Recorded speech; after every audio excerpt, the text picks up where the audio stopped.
जातक कथा महाकवि का बलिदान। हिमालय के जंगल में ऐसे कई पेड़ पौधे हैं जो अपने आप में अनोखे हैं।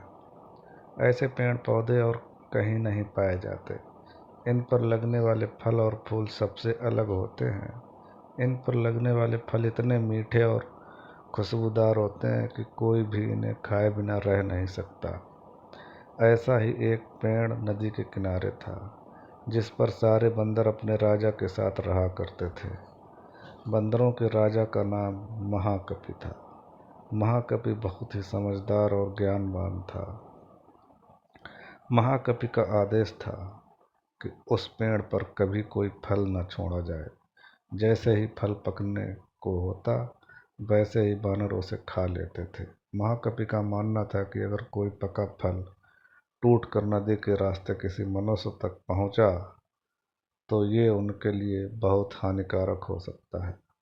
सभी बानर महाकपि की इस बात से सहमत थे और उनकी आज्ञा का पालन करते थे। लेकिन एक दिन एक पका फल नदी में जा गिरा जो पत्तियों के बीच छिपा हुआ था। वह फल नदी में बहकर एक जगह पहुंच गया जहां एक राजा अपनी रानियों के साथ घूम रहा था। फल की खुशबू इतनी अच्छी थी कि आनंदित होकर रानियों ने अपनी आंखें बंद कर लीं।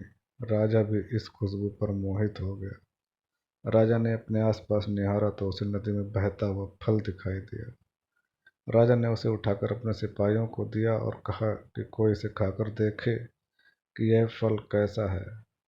एक सिपाही ने उस फल को खाया और कहा कि ये बहुत मीठा है।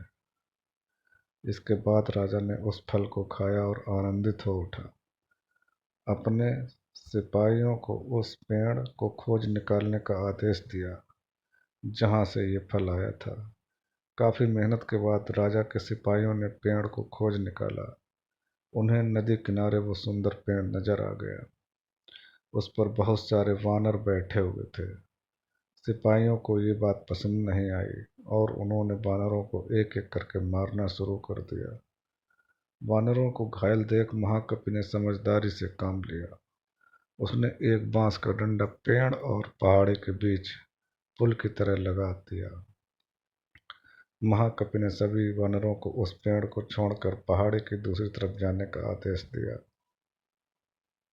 वानरों ने महाकपि की आज्ञा का पालन किया और वो सभी बांस के सहारे पहाड़ी के दूसरी ओर पहुंच गए।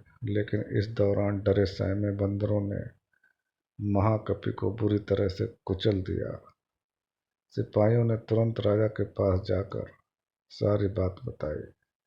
राजा महाकपि की वीरता से बहुत प्रसन्न हुए और सिपाहियों को आदेश दिया कि महाकपि को तुरंत महल लेकर आएं और उसका इलाज करवाएं। सिपाहियों ने ऐसा ही किया। लेकिन जब महाकपि को महल लाया गया तब तक वह मर चुका था। कहानी से सीख, वीरता और समझदारी हमें इतिहास के पन्नों में जगह देती है।